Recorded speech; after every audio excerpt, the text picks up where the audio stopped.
Taxation without representation in metro districts. There was recently a hearing before the Senate Committee on Local Government considering bills that would restore to the residents representation before taxes and bond debt was issued. That measure failed, but there was a 7-minute exchange between one of the industry attorneys and Senator Coker that sheds light on some of the maneuvers that the industry is using in order to suppress the right of the residents to control their own ability to tax and issue bond debt in these metro districts. The context of this discussion is Senator Coker is working very hard to get an answer to the question, how do the developer employees and family members get a right to vote and issue tax debt and bond debt on future residents who don't get a right to vote, and in fact whose right to vote is eliminated in a Tabor election? The short answer is that under the statutes there's a provision that says the developer is prohibited from qualifying one of their employees or family members as a voter for the sole purpose of serving on these boards that are issuing tax debt, unless nobody else wants to run. So what the developer does in the initial election, before there are any residents, they have a Tabor election. And they do two things.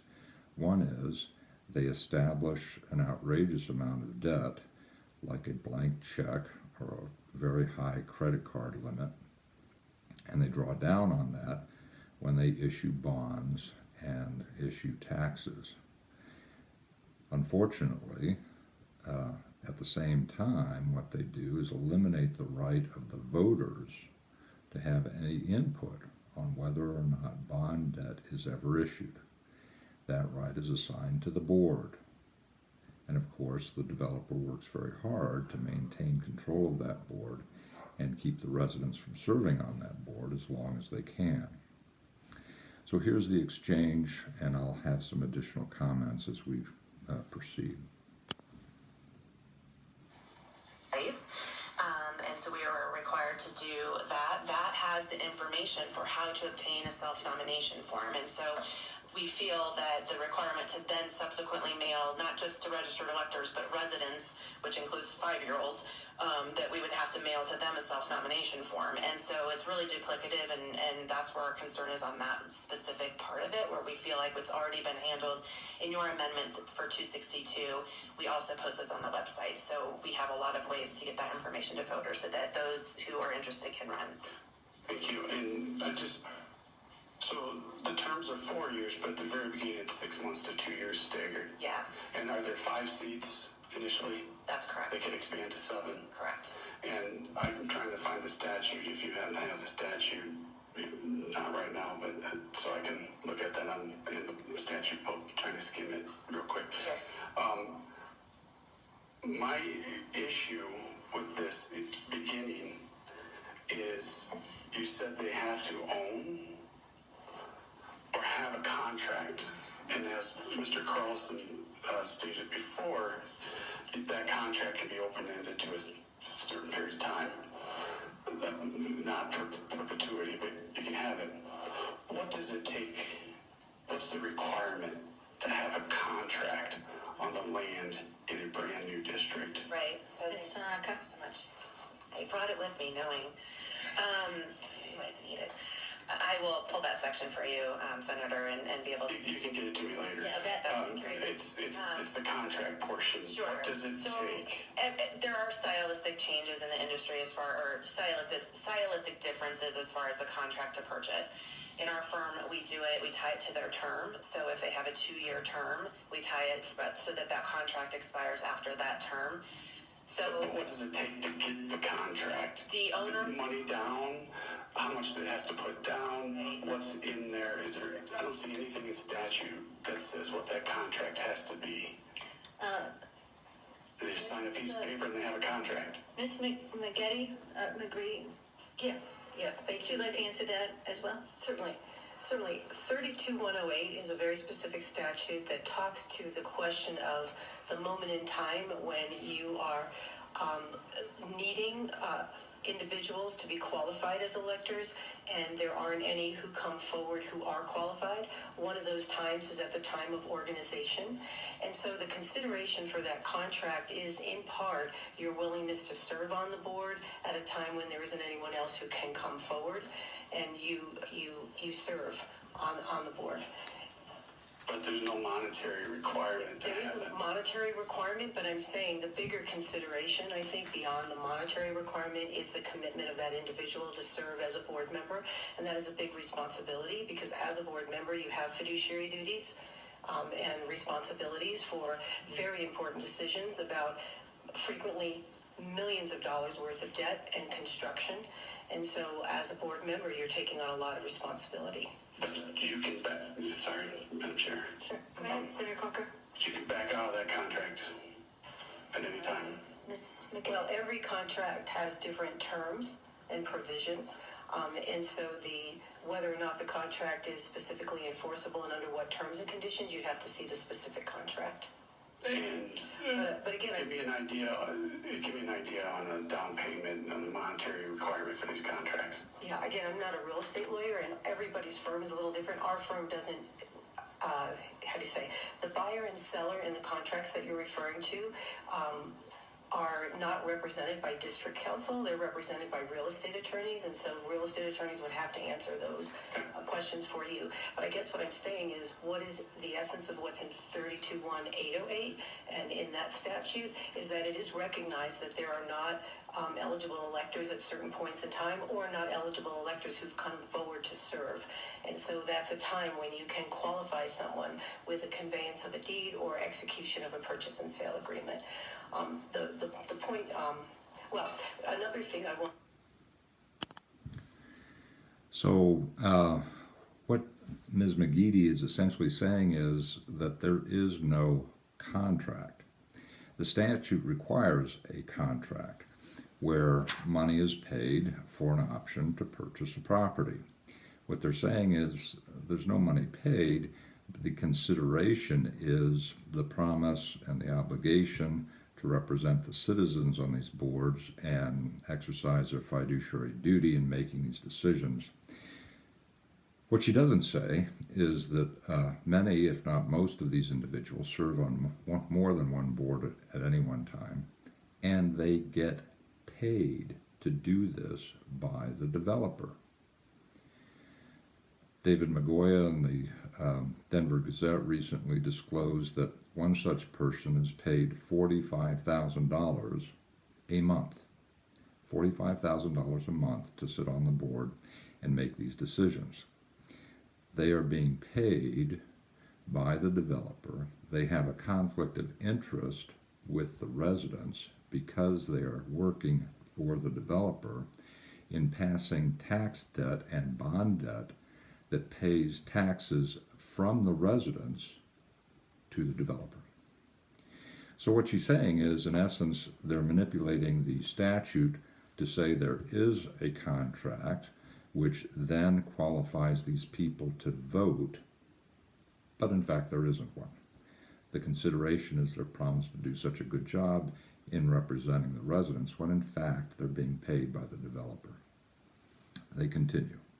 Wanted to reference, if it's okay to answer a part of your other question, which was about the time of the election. I just wanted to note that at the time of the election, the questions being asked are all the questions that were created through the service plan approval process by the local jurisdiction. So even though you may be a developer nominee who's qualified to serve, or you may be a resident who's qualified to serve, either way, the questions you're being asked to vote on all relate to that service plan. Do I have the ability to impose a mill levy to operate? Do I have the ability to impose mill levies for debt? How much? All of those are governed by that service plan that was approved by the jurisdiction. So it is executing a plan that was approved by somebody else. It's not the initiative of the developer to make that up. So what Ms. Geedy is now saying is, it really doesn't matter because whoever serves on the board is simply executing decisions that have already been made by the city or the county. Again, that's not accurate. The city and the county doesn't make any decisions about the financial plan. They don't decide how much money the developer is going to borrow. They don't decide how much the money the developer is going to spend or what it's going to spend it on. All they do is approve a request to establish a metro district. And in fact, the developers will explain to the city and council when the matter comes up that the city and county really don't have any authority, any oversight over the metro districts, because the metro districts are now a separate entity that are run by the developer. So the developer is actually, in fact, making these decisions. The developer creates the financial plan, the developer decides when to issue debt, the developer alone decides how that money is going to be spent. And when the residents try to find out and ask for accountability on what that money is being spent on, they get blank stares. We're private, you cannot get that information from us, or other non-answers. In fact, they are a government, and full disclosure requires that they turn over that information. It continues. Senator Coker. Thank you, Madam Chair. Final question, how do these districts get around Tabor then if we're raising bonds and it's not a referendum and it's not a vote of the people? Well, that's a good question. Can I answer that? Yes, I just need to recognize you, Ms. McGetty. Thank you. For all the people that are listening out. Thank you. Thank you. Thank you for asking that question. Actually, under Tabor, it is the responsibility of those who are qualified to vote to have the opportunity to vote in the questions that allow taxation and incurrence of debt. And that is what those election questions do at the time of organization. And again, the boundaries of what those numbers are and what those parameters are set forth in the service plan that the city council or county commissioners who are also voted in to elected positions decide is appropriate for that public financing. And so all of that's in place. So what she has just said is that the people who are electors have a responsibility under Tabor to vote on debt and tax debt. What she doesn't say is that that same election that is held before the residents arrive and the only voters are the developers, employees, and family members. What she doesn't say is that at the same time in that Tabor election they do what Tabor allows, and that is the voters are allowed to eliminate Tabor, in this case eliminate the right of the future residents to vote. And they don't tell that. They don't tell the legislators that. They don't tell the city and the county that. And they certainly don't tell the residents when they're trying to buy a house that their right to vote on future tax debt and bond debt has been eliminated by a vote of people who have no right to serve on that board because the contract that they allegedly have is in essence a sham agreement. So the end result is that she's correct, that the voters have a responsibility to vote on tax debt and bond debt, but the only people in metro districts who get to make that decision are the developers' employees and the developers' family members who really don't have that right at all. They continue. It is necessary to do that because under Tabor, these local governments have a zero base. So not like when you move into a city or a county, you have an existing base under Tabor from 1992 that you're moving forward with a special district, metropolitan district. The day they're organized, if you don't have those Tabor elections, your base is zero. Smoke and mirrors. The base is totally irrelevant to the discussion as to whether or not the residents or the developer decides how much to tax the residents. Totally irrelevant, smoke and mirrors. Senator Coker, if you have another question, clarify. The last one, yeah, to clarify that is, but going forward after the organization, we see special districts, metropolitan districts, residential districts is really what I'm thinking of. raising their bond? And are they doing it with a board election or the vote of all the people in that district? Because the basis was 0, but let's say 10 years from now or 5 years now, I mean, that basis doesn't remain at 0, does it? Ms. McGinney? The election question that's voted in at the organization for execution of the financing plan for all the infrastructure anticipated by that service plan is voted in that first election. Because the idea is this is the plan for this community. All of the infrastructure. So if it's a 300-acre community or a 4,000-acre community, it's going to have a very different number. But it anticipates the completion of all the infrastructure so that you can support the development in the whole community. One more question. But going forward, though, they issue new bonds, correct? Underneath the Go ahead. underneath the authorization that is voted at that first election. So if you due diligence that district and look at it to understand it when you first move into it, if you're the person who moves in year 1, you will know the answer to the question just like if you move in year 10, because what is voted in year 1 is the maximum amount of debt that can be issued, and it gets issued in phases over time as those improvements are needed.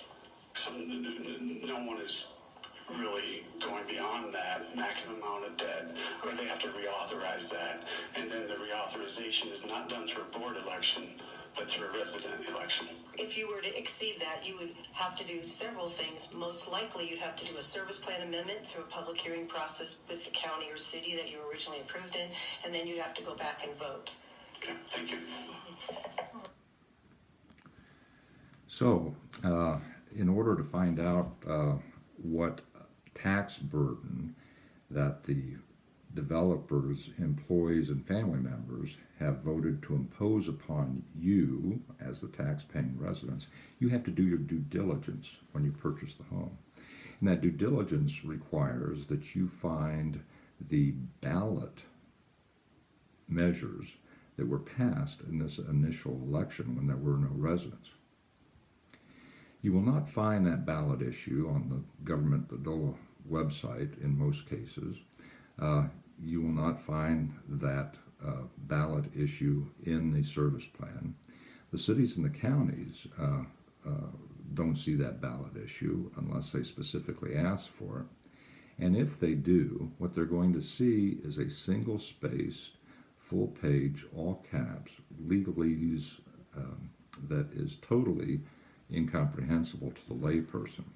And so what you, the home buyer, will need to do is hire an attorney or an accountant to go through that and explain to you that what they have done in this ballot issue, what you need to find out as part of your due diligence is, in my case, in Solterra, they imposed $4.9 billion in repayment tax obligation on the residents.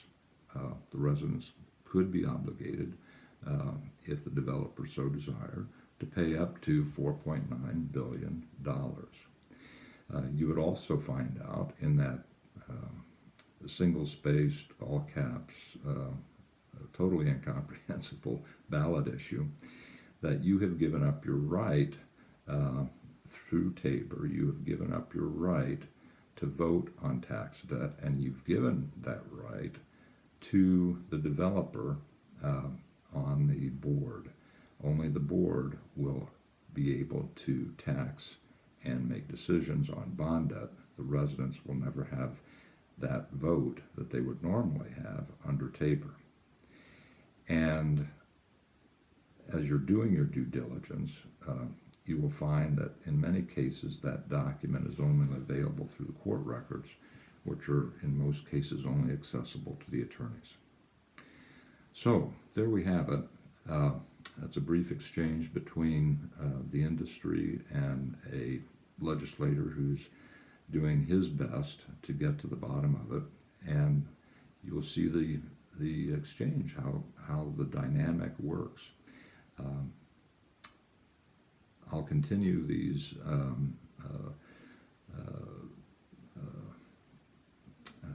videos or YouTube posts on other issues as we go forward to help explain some of the abuses and what can be done about it. Unfortunately, at this state, the legislature has denied the effort by Senator Story to stop some of the abuses. Her legislation would have done that, but it failed.